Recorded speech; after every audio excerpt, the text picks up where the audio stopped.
I'm the first person to march in Black Lives Matter. When that happened to George Floyd, I put a black screen on my Instagram. Like, I ran to support my Black brothers and sisters. Oh, wow. Thank you so much. You changing your black square in support of Black people during the movement that summer after the death of George Floyd, that honestly did nothing for Black people.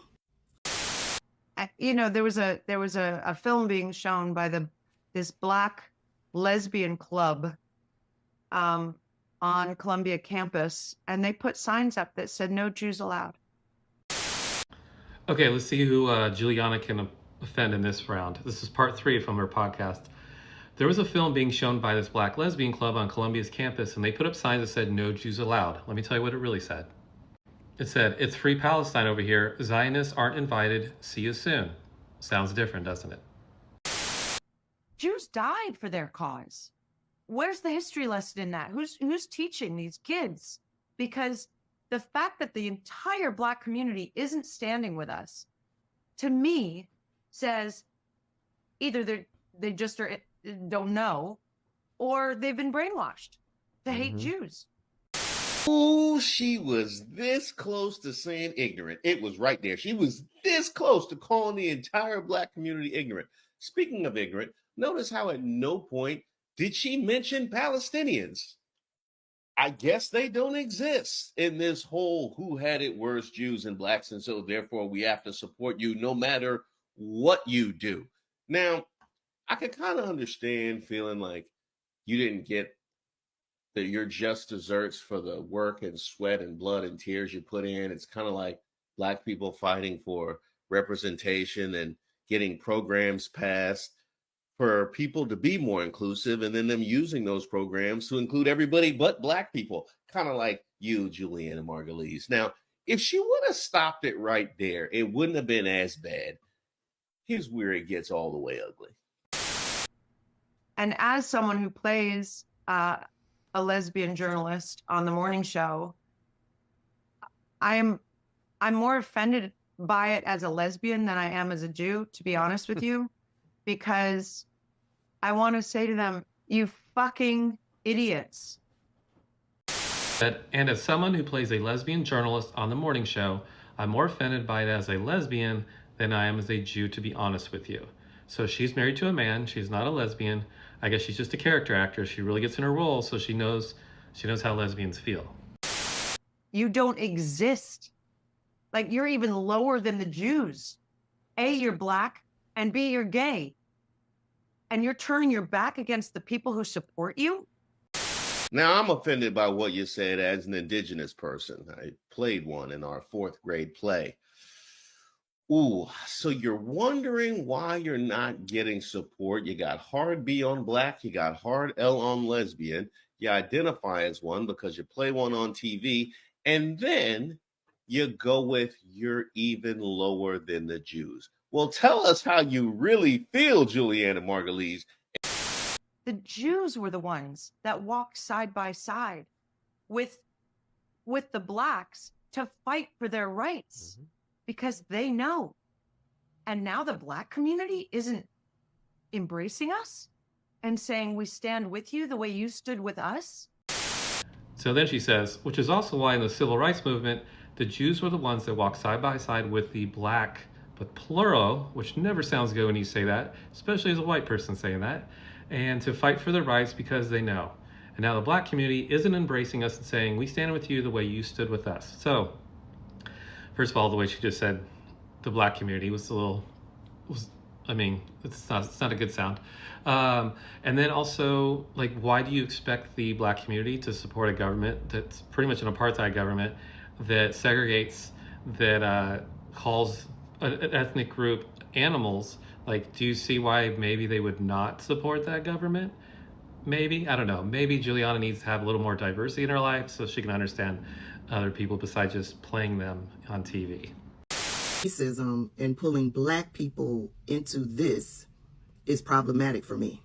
Because you supported Black people does not mean that Black people will in turn support you when you're doing wrong. But when you've been marginalized so much as a community, the way I feel we have, isn't that when you step up?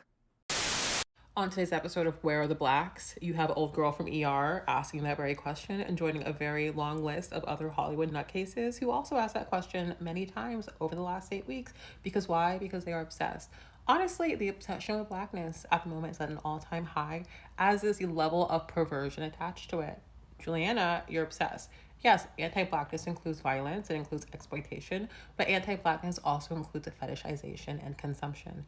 And obsession. And your only access to blackness is through a little pea-sized portal called media. And the little morsel of access you get is enough to drive you fucking crazy. You guys make up fantasy scenarios. You build out imaginary behavioral studies. And of course, through all of this, we have to deal with white amnesia. Anyway, this lady was on this man's podcast, never heard of him, and literally had to swallow back the slurs that were on the tip of her tongue. In the podcast, she accused the blacks of turning their back on the people who support them. Even peppers that statement by saying that black women, black people, black queer people are lower than Jews. And so how dare they not support Jewish people because Muslim people and Palestinian people will chop our heads off and use them as soccer balls.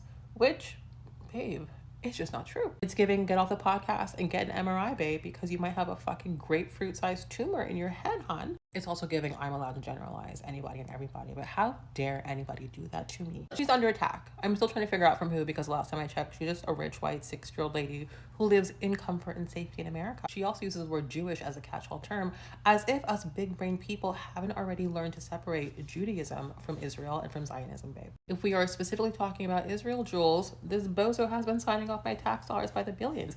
What else do you need, Jules? Anyway, on the soccer ball front, if you scroll back a few videos, you will hear me talk about the unquenchable appetite for black gore. Something tells me that long before October 7th, that visual was at the top of her nightly dreams. It just doesn't come from nowhere. Anyway, the gracious violence trope, the, oh, well, they hurt people, or they, what you really want to say as an American white woman is that, look, you should be happy we're not doing that to you. But the part you always miss is we're not doing that to you anymore. You always forget the anymore part. It's not because you don't know the scale of America's history of horror. It's because you know it and you like it, maybe even love it. Also, her demand for support and the way she's asking for it just shows that she has like no understanding of what solidarity is. I'm not in solidarity with the murder of 20,000 people. I'm not in solidarity with old girl in Brooklyn who threw a coffee cup on that guy and his son. I'm not in solidarity with old girl who was spitting off of mall balconies and spitting on little black girls as well, talking about the blacks. I'm not in solidarity with the swarms of Zionist Karens who went up on protesters threatening to R-word them and their babies. I'm not in solidarity with them. I'm not in solidarity with propaganda that fucking gets 6-year-olds stabbed to death, babe, or has people being hunted on sidewalks in Vermont, babe. Does that click, Jules? Anyway, there are no other questions. I have a question for you. Question 1 is, have you ever made an effort to be in community with black people? Or did you make sure that the neighborhood that you live in and that the schools that you sent your kids to and the town you have your country house in looks like this? Or did you make sure to live very, very, very far away from the very people that you're suddenly so mad that you're not in community with? What's the answer, Jules? The question 2 there is, were you waiting for the blacks to come to you? Anyway, question 3.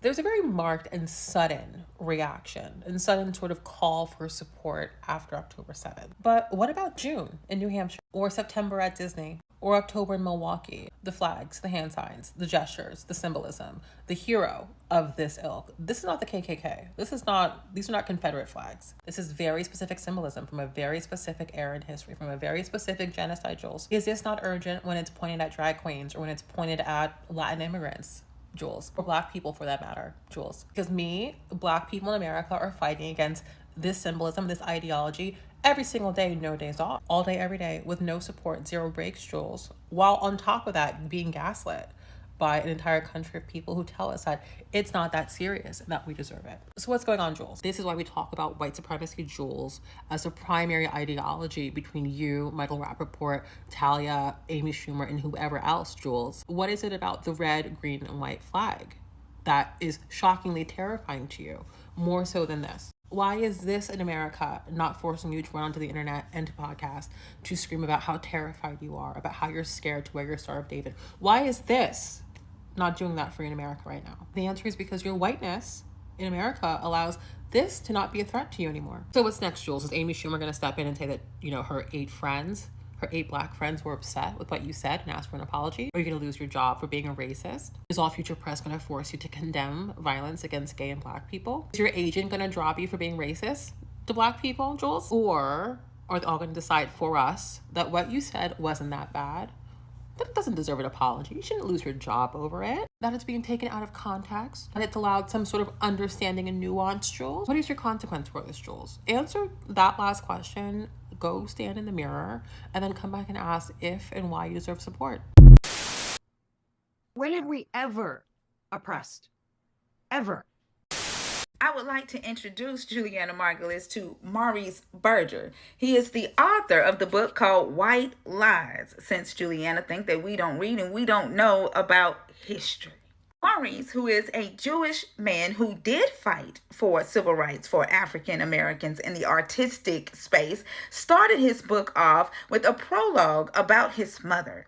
Moments after a television news bulletin announced that Martin Luther King Jr. was dead, my mother said that he deserved to die.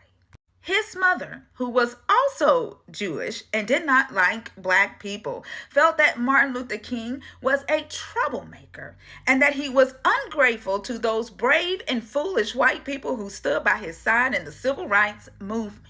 He goes on to say the things that my mother said about Dr. King were not inconsistent with some of the other things that she tried to teach me and my sister, that only light-skinned blacks were worthy of our attention and respect, that black people smell like baked beans, that black people were generally not as smart as white people, and that we should refer to black people as...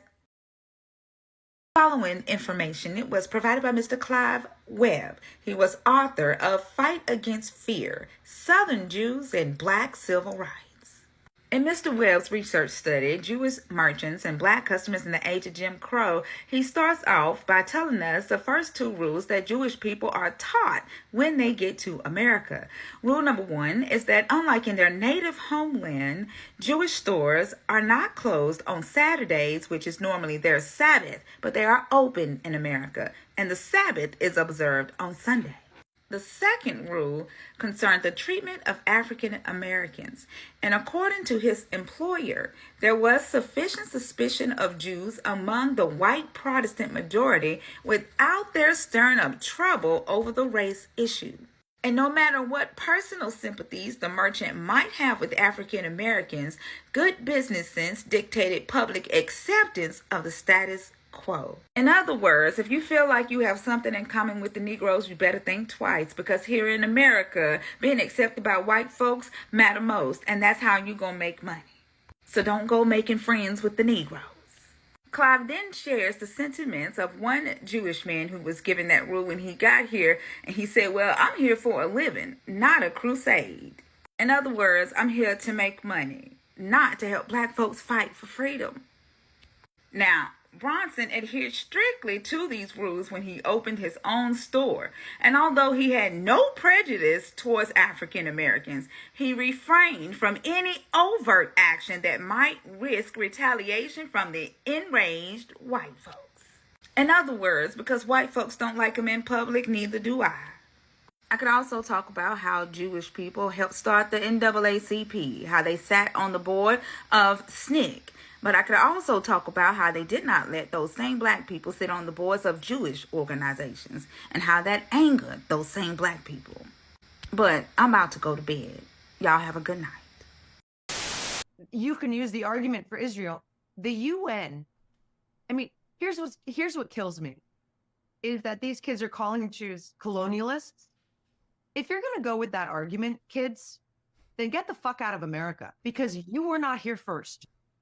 Native Americans were here, and you owe them a big fucking apology and move the fuck out. Most times when you are impassioned, when you are emotional, we get to see who you really are and how you really handle situations. And Miss Julianna Margulies, you have shown the black community who you really are.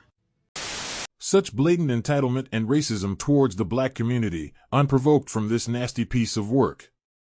Yet nigh complete media silence from the big 100K plus black YouTubers, who usually have a lot to say but are real quiet on this topic, it seems for obvious reasons. Oh, One thing I almost forgot. Fuck her apology with a stick that don't know how to stick over 100 times. And I hope it's miserable, uncomfortable, and just because.